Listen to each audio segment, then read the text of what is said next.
estupefação. Ninguém queria acreditar. Claro que os novos ficaram interessadíssimos, mas com medo que nada disto tivesse sentido, não é? Os novos com medo e a Comissão furiosa, porque estava há anos a tentar. Claro que a partir daí Portugal nunca mais deixou de ter que ser consultado. Porque tivemos a solução, apresentámos a solução e passou a haver circulação, livre circulação na Europa com os novos, através de uma companhia portuguesa que resolveu o problema informático, ou o que é. Isto só para dizer, a partir desse dia, nunca mais o nosso telefone deixou de tocar. Eu nunca mais tive que fazer uma chamada telefónica para ninguém sobre estas questões da livre circulação.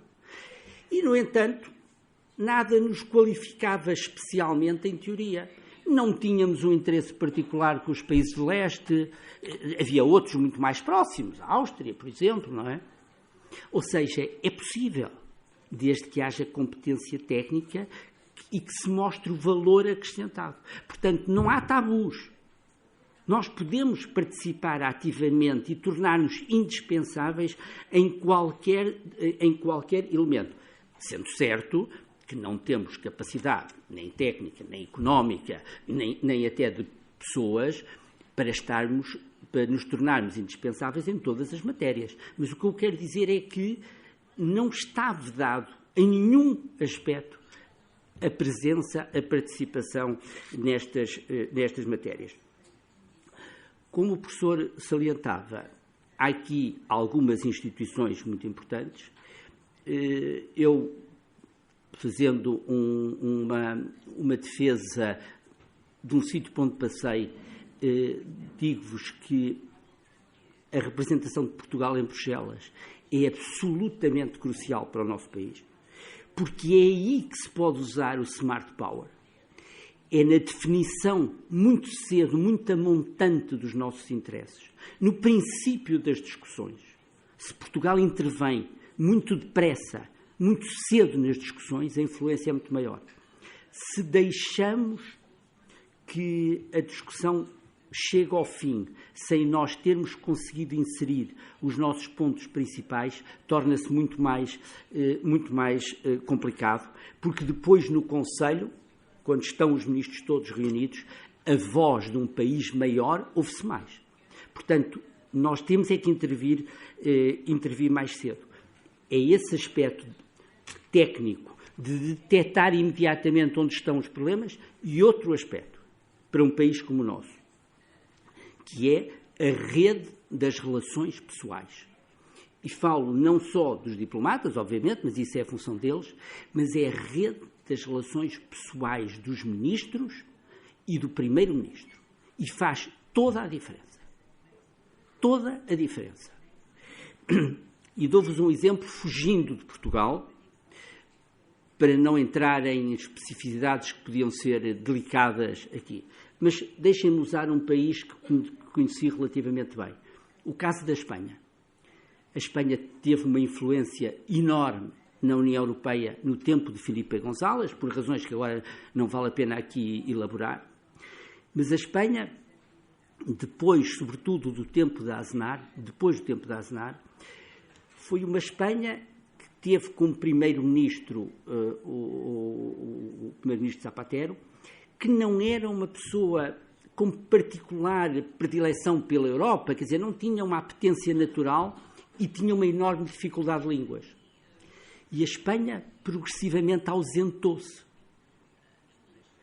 E quando a Espanha precisou, efetivamente, do apoio da União Europeia no princípio desta crise, quando a Espanha foi fortissimamente abalada pela crise, o telefone espanhol tinha deixado de tocar. Tinham-se perdido as relações pessoais. Não havia influência. E a Espanha, de repente, viu-se como um país de uma dimensão mais pequena. Porque essa rede de relações pessoais não estava lá. Não havia. Ninguém ligava todos os dias para o senhor. Isto não tem preço.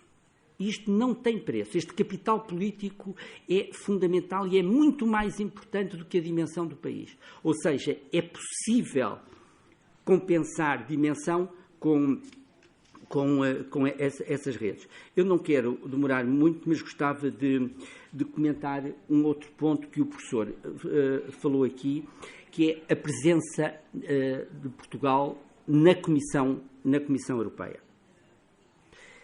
A Comissão é um órgão absolutamente vital, tem um quase exclusivo poder de iniciativa, e Portugal está hoje muito bem representado, como viram aqui pelo gráfico que o professor apresentou, na Comissão Europeia.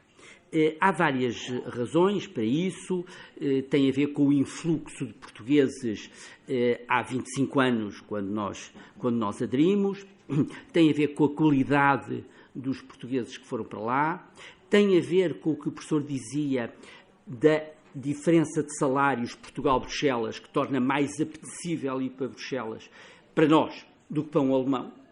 E, portanto, esse é um fator com o qual nós podemos jogar e beneficiar. E tem a ver com o facto de, em menos de 30 anos, em 28 anos, que nós levamos da União Europeia, em mais de um terço, nós termos tido o Presidente da Comissão Europeia. Ou seja, isto é uma situação invulgaríssima que, em mais de 33% do tempo que nós estamos na União Europeia, presidimos a Comissão. Uma coisa extraordinária, não é? E as pessoas não se dão conta disto. E acho, de novo, e tem a ver talvez com o nosso ADN e de novo com aquilo que o professor, que o Pedro Magalhães dizia não gostar, nós temos dificuldade em interiorizar o sucesso dos nossos compatriotas. E a verdade, e deixa-me de novo dar um exemplo mais alargado, alguém acha que a generalidade dos nossos compatriotas tem um grande ou enorme apreço pelo sucesso do engenheiro António Guterres ou do Dr. Durão Barroso em terem sido escolhidos para os lugares que têm? Eu acho que não. Acho que não há uma percepção generalizada da importância desse sucesso. E, no entanto, o engenheiro António Guterres gera um dos maiores orçamentos de todas as Nações Unidas e salva todos os anos milhares de vidas tratando dos refugiados. Isto para sair só da imagem do Dr. Durão Barroso. Acham que é provável, na minha geração, ou na geração dos senhores que estão a seguir a mim, na próxima, que isto volta a acontecer? Não é. E vamos nos dar conta depois de que isto foi excepcional, de que o mérito destes dois homens foi excepcional. Na União Europeia temos uma vantagem enorme em número de presenças nos funcionários na União Europeia. Para vos dar dois exemplos, nós hoje temos como diretor-geral na União Europeia o diretor-geral dos transportes e o diretor-geral da cooperação. Vejam o que é que têm os suecos ou os austríacos e façam a comparação. Temos como embaixadores da União Europeia o embaixador em Washington, o embaixador na Índia e o embaixador no Brasil. Estamos só a falar dos grandes países do mundo. São todos portugueses. Acham que isto é por acaso? Convenhamos que não é por acaso. Isto só para dar a ideia do que é a importância de termos o Presidente da Comissão Europeia, para já não falar naquilo que o professor referiu na questão do orçamento. Nos 21 bilhões que nós conseguimos no quadro comunitário anterior e nos 22, se não me engano, não tenho agora o número preciso deste quadro comunitário. Ou seja, Portugal teve uma vantagem extraordinária em ter um português como Presidente da Comissão Europeia. A questão que se põe é para o futuro. E aqui, efetivamente, nós vamos ter que investir no apoio aos funcionários que estão hoje no patamar médio na União Europeia e vamos ter que investir na preparação de novos candidatos para a União Europeia.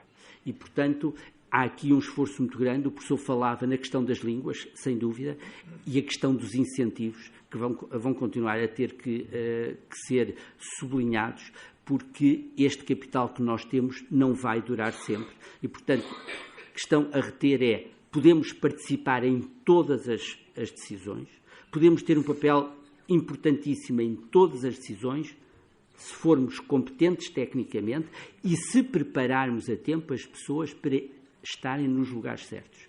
Sr. Professor Pedro Magalhães, Universidade do Minho, muito obrigado.